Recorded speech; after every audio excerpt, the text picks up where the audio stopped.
Il a été meilleur mannequin photo à Afroculture. Il est également top modèle FIMA Guinée. Il a joué de nombreuses scènes, notamment au Festival international de la mode en Afrique. Et aussi, il a participé au Carrefour de la mode qui s'est tenu au Mali. Et au jour d'aujourd'hui, il est propriétaire d'une marque de vêtements dénommée Yadanger. Il est également artiste, chanteur et concepteur de plusieurs titres, notamment Himalala et aussi Tuektembego. Mesdames et messieurs, Kara Lion est avec nous aujourd'hui. Kara Lion, bonjour. Bonjour. Comment allez-vous? Ça va, je vais très bien. J'espère que vous allez bien. Ouais, ça va, je me sens très bien. Alors, vous êtes dans l'émission Papato Flash. Okay. Et dans cette émission, nous allons débattre un peu de tout sur vous et sur toutes les actualités qui se passent. Pas de souci alors, pas de souci, c'est moi. Ok. Alors, la première question que je vais poser à notre invité du jour, du monde du mannequinat, vous vous êtes retrouvé à la tête d'une marque dénommée Yadanger. Déjà, vous faites apparition de cette marque. Okay. Alors, dites-nous, comment ça s'est passé? Bon, enfin, merci vraiment pour la question. Tu sais, comme tu l'as si bien dit, en fait, que je suis dans le mannequinat et tout. Bon, moi, je ne suis pas dans le mannequinat, moi, je me vois toujours mannequin. Donc, je me dis que je serai toujours mannequin jusqu'à ce que je meure. Tant que je prendrai soin de moi, tant que je mettrai les choses en avant et tout, tu vois, je deviendrai mannequin à ma façon, même s'il faut que je ne participe pas trop aux événements ou que je ne sois pas sur scène et tout, tu vois un peu, non. Mais moi, je reste mannequin. Bon, pour ce qui est maintenant de quitter le mannequinat, à ce que tu viens de dire, là, ma marque de vêtements, moi, depuis longtemps, tu vois, ça c'est depuis longtemps, ça. Moi, je voulais lancer ma marque de vêtements. Mais je ne savais pas exactement quelle marque de vêtements sortir et tout, tu vois un peu. Ça, c'est venu avec le temps, quoi. Moi, maintenant, sur les réseaux sociaux, tu n'es pas sans savoir, je me suis très souvent, on se connaît il y a très longtemps, c'est pas dans cette émission, on s'est connu, tu vois. Moi, souvent, quand je suis sur les réseaux sociaux, tu vois, j'aime bien lancer des concepts, quoi. Tu vois, j'ai commencé par Yadanger et tout. Quand j'ai lancé Yadanger, ça a commencé à prendre, tu vois. Des réseaux sociaux, maintenant, c'est passé dans les écoles, dans les boîtes de nuit, un peu partout, tu vois. Bon, quand ça a commencé à prendre, maintenant, une idée m'est venue en tête. Je me suis dit, attends, vu que ça prend, pourquoi ne pas en faire une marque de vêtements, tu vois, à la longue. Donc, dès que je me suis rendu compte de cette idée, j'ai continué maintenant à booster. À chaque fois que je fais une publication, je tag Yadanger, Yadanger, Yadanger. C'est comme ça que j'ai habitué maintenant l'esprit du public, comment dirais-je, à la conception, voilà, au concept plutôt Yadanger et tout, tu vois un peu. Et pour ce qui est maintenant Yadanger, c'est pas dans son vrai sens. C'est pas dans son vrai sens, c'est dans un sens figuré, quoi. Exemple, quand je vois une belle fille passer comme ça, tu vois, au lieu de dire, ah, la fille là, elle est belle, je dis directement, il y a danger, tu vois. Ou quand je vois une belle voiture passer, je dis, il y a danger, tu vois, un peu. Tout ça pour faire comprendre aux gens que ça n'a rien de mal, en fait, non. Et nous, pour la marque de vêtements, en fait, moi, je suis dans le streetwear. Est-ce que tu vois? On n'est pas une marque de vêtements où il faut forcément se sentir dans l'élégance, où il faut forcément être dans les vestes et tout, tu vois. Nous, on est dans les t-shirts, dans les pulls, tu vois, dans les... Comment je vais te dire ça? Dans les t-shirts, dans les pulls, dans les chemises. Dans les jeans aussi. Oui, dans les jeans, bien sûr. On design tout ça, quoi. On design tout ça. Voilà. Alors, vous avez compris par son allocution que la marque Yadanger, c'est dans un sens figuré. C'est pour vous prouver effectivement que tout ce qu'il y a derrière, c'est que du bon. Oui, c'est que du bon, bien sûr. Alors, Kara, vous avez été mannequin, vous avez représenté la Guinée dans différents pays. Oui. Notamment, vous avez voyagé, vous avez été au Niger, en Guinée-Bissau, et aussi, il faut même au Mali. Et dites-nous, est-ce que le mannequinat guinéen, au jour d'aujourd'hui, est-il soutenu? Je n'ai pas compris la question. Par exemple, il arrive que les mannequins, vous devrez aller représenter dignement la Guinée dans d'autres pays différents. Oui. Alors dites-nous, est-ce que vos billets d'avion sont pris en charge par le comité d'organisation ou vos billets d'avion sont pris en charge par vous-même? Bon, en général, pour ce qui est des billets d'avion et tout, ça vient de la commission d'organisation, tu vois. Il arrive des moments où il y a pas mal de gens aussi qui soutiennent ici. Bon, moi, pour cette nouvelle génération, je dirais, franchement, c'est beaucoup mieux qu'avant, quoi. Parce qu'avant, c'était super compliqué, tu vois. Quand tu disais même aux gens que tu étais mannequin et tout, ici, ils ne connaissaient pas, tu vois. Ils ne connaissaient même pas c'était quoi le mannequinat, tu vois. À l'époque, je me rappelle très bien, on appelait les garçons même, les miss, au lieu même de les appeler les masters ou les mannequins, tu vois. Les gens ici ne connaissaient pas, tu vois, un peu. Donc, c'était un combat farouche et ça n'a pas été facile, tu vois, un peu. Pour que le public même s'habitue aux histoires de mannequinat, là, est-ce que tu vois? Et pour ce qui est de maintenant, tu vois, il y a des moments Il y a de ces mannequins, ils font tout d'eux-mêmes. Exact. Tu vois, il y a vraiment pas de soutien, tu vois. C'est ça la vérité, quoi. Il n'y a vraiment pas de soutien. Quand je dis de soutien, je veux parler de la part du gouvernement, tu vois. Exact. Souvent, là, quand les enfants ils doivent se déplacer, soit c'est un mécène qui les soutient, soit c'est leur agence, ou soit c'est eux-mêmes qui prennent l'argent de leur propre poche et tout, tu vois. Et pourtant, tu vois, le mannequinat, c'est un peu comme les autres secteurs, quoi. Exactement. C'est un peu comme le football, c'est un peu comme le basketball, c'est un peu comme beaucoup de secteurs.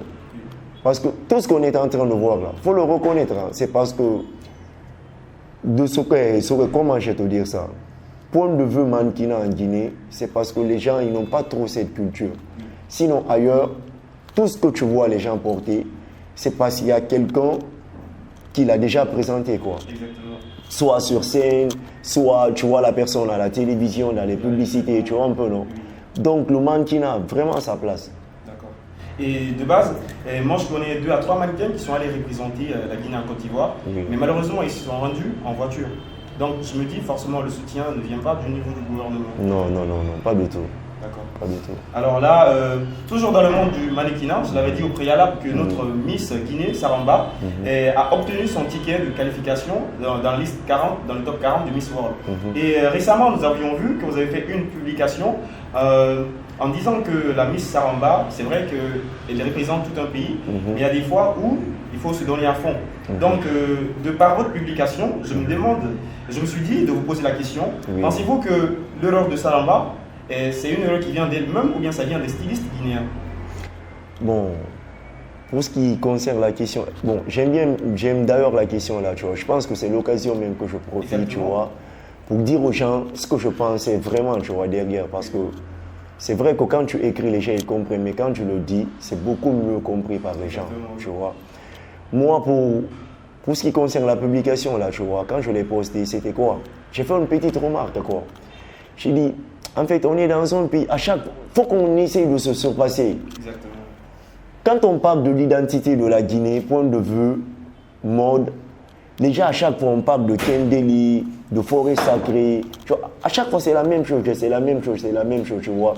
Faudrait que les stylistes, en fait, un styliste, du moment où tu t'es engagé là d'être styliste, ta mission, c'est de créer à chaque moment. À chaque moment, il faut que tu essaies de créer, il faut que tu essaies de te surpasser. Je suis bien d'accord qu'on doit être authentique, tu vois, mais on doit rajouter quelques graines de sel à notre authenticité là. Saramba, c'est vrai qu'elle est simple, tu vois. Moi, je suis d'accord. C'est sa façon de vivre, c'est sa façon de voir les choses. On n'a pas à le condamner pour ça, c'est sa façon de se tenir dans ce monde-là, tu vois. Mais quand il s'agit de représenter un pays, en allant en guerre quand même, il faut que tu partes prêt. Exactement. Il faut que tu partes avec tout le nécessaire possible, tu vois un peu. Saramba, elle a déjà toute la beauté qu'il faut. Elle a un physique adorable, tu vois. Elle a un sourire parfait. Tout ce qui reste maintenant, c'est qu'elle essaie d'un peu... comment je vais te dire ça? Qu'elle essaie d'un peu de se surpasser, quoi, en fait, tu vois. Qu'elle essaie un peu de se débarrasser de la Saran au quotidien, tu vois, un peu, pour aller maintenant représenter dignement la Guinée. Et moi, j'ai confiance en elle. Après toutes ces critiques que les gens ont fait là, concernant Saran, tu vois, je suis très certain en allant cette fois-ci, elle va aller vraiment près. Et j'attends beaucoup de nos stylistes guinéens. D'accord. Oui. Et surtout par rapport aux stylistes, généralement les stylistes guinéens, vous avez dit au préalable qu'ils n'innovent pas du tout. Et est-ce que vous avez un petit mot allant en ce sens? Bon, pour l'innovation, je ne dirais pas que les stylistes guinéens n'innovent pas, tu vois. Okay. Ça sera une insulte pour les stylistes guinéens, tu vois. D'accord. Il y a certains quand même qui se battent vraiment, tu vois, pour mettre vraiment la Guinée de l'avant. Quand je pense à la Guinée d'avant, point de vue, mode et maintenant, tu vois, c'est assez différent. Donc moi, je dirais à tous les stylistes, je reviens encore là-dessus, le moment où on s'est engagé d'être styliste, là, notre mission, c'est de créer. Parce que la mode, c'est la tendance. La mode, ça évolue.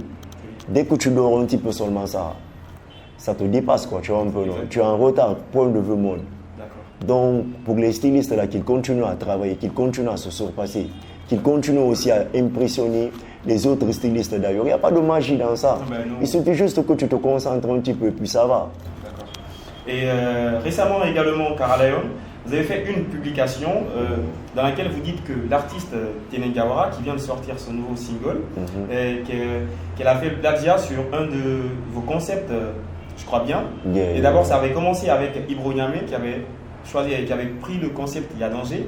Et Tene Gawara a choisi le concept Himalaya, je crois bien. Alors dites-nous, qu'est-ce que vous avez à dire par rapport à ça? Ce que moi j'ai à dire par rapport à ça, faut qu'on mette les gens à leur place. Faut qu'on mette vraiment les gens à leur place, tu vois. Et la reconnaissance est hyper importante. Il n'est jamais mal d'utiliser le concept de quelqu'un dans ton son. De toute façon, ça ne fera que la promo, quoi. Le concept, tu vois. Mais c'est un artiste, en fait, tu vois. Pour un artiste, tu sais comment faire ta composition. Est-ce que tu vois? Exemple, hein, si c'est toi qui innoves, ou si c'est toi qui mets un concept en place, tu vois. Si moi je dois utiliser ce concept et tout, je peux dire elle vit tant. Est-ce que tu vois? Je fais non seulement la promo du concept là, tu vois, je fais aussi savoir au public que c'est elle qui a innové cela, tu vois un peu, non? Ça n'a rien de mal, ça n'a rien de mauvais. Moi je suis pas contre qu'elle utilise mon concept, tu vois, dans son son. Parce que le problème avec ça, ce qui m'a vraiment même poussé à parler de Himalaya, je pouvais rester comme ça, bras croisés, je laisse les choses passer. Mais malheureusement, on est dans un pays où, quand ça va commencer à prendre là, la personne même pourra se permettre de dire aux gens que, ah bon, c'est moi, j'ai innové ce concept. Oui. Est-ce que tu vois? Donc, si tu n'en parles pas dès maintenant, tu vois, après maintenant, ça va être des complications. Sinon, moi, je trouve rien de mal. Souvent, moi, je crée des concepts et tout, et après, les gens, ils prennent. Moi, je trouve absolument rien de mal. Du moment où elle se sent bien à l'utiliser, celle qui voit cela. Ouais. Tu vois un peu, non? Bien sûr. Voilà. D'accord. Alors là, Karalayon, comme je le disais au préalable, vous avez été dans le monde du mannequinat.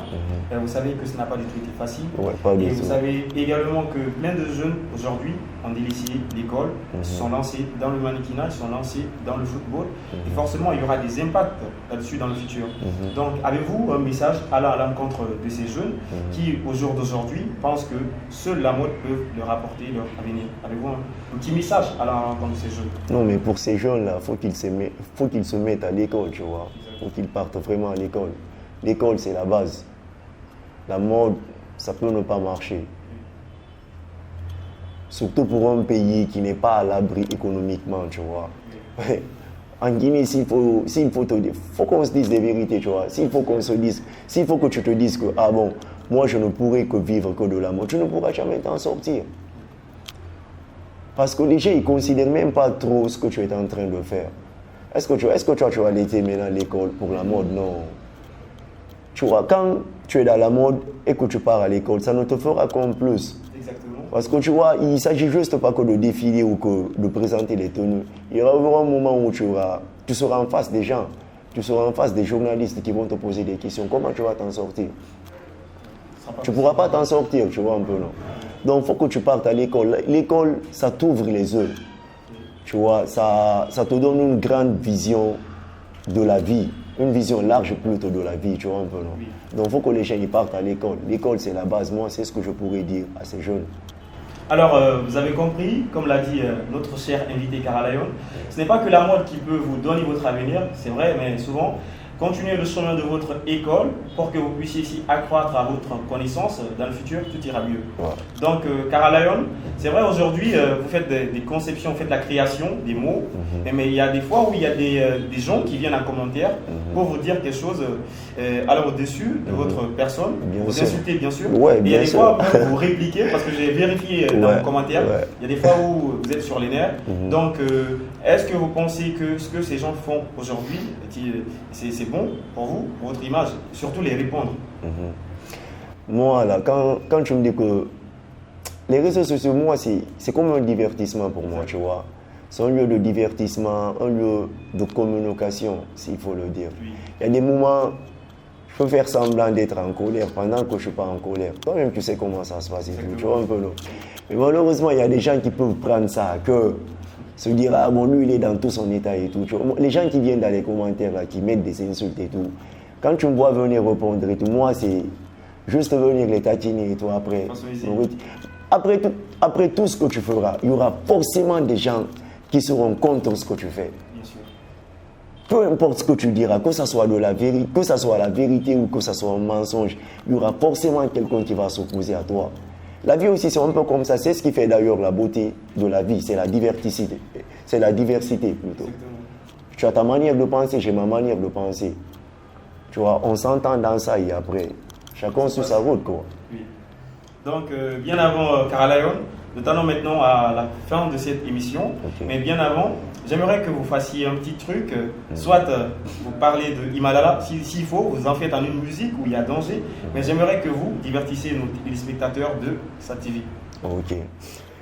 Temewa maleri big ngatano fabang fe mungana doro, mungano ti, mungano goro, mungano na doro, munara fe nyonye sadima, fe mungana doro, ngana ga chili ngana ga goro, mungano na doro, matin, jungle, nyanyi, jungle, kwekwi, jungle, cuisine, jungle, SatTV, jungle. Non. Je suis fatigué. Ah, Mbaratagan, Kof. C'était moi, Caralion, Himalaya, 777, Big Love. Wong. Alors, Caralion, un dernier mot, un dernier message à l'encontre de ces jeunes et surtout de vos fans qui vous suivent de près ou de loin. Ok, moi, j'ai pas de dernier mot. Je suis pas encore prêt à mourir. J'espère bien vivre 100 ans. Exact. Ce que je dirais à mes fans, continuez à me suivre, continuez à me soutenir. Moi, je vous aime. Tout ce que moi je fais là, c'est pour vous en fait, tu vois. Si je suis devenu ce Caralion que je suis aujourd'hui, c'est parce que quelque part vous avez été là. Big Love, merci à ce frère, Elvi. On s'est connus, c'est pas aujourd'hui, et moi je suis beaucoup fier de lui.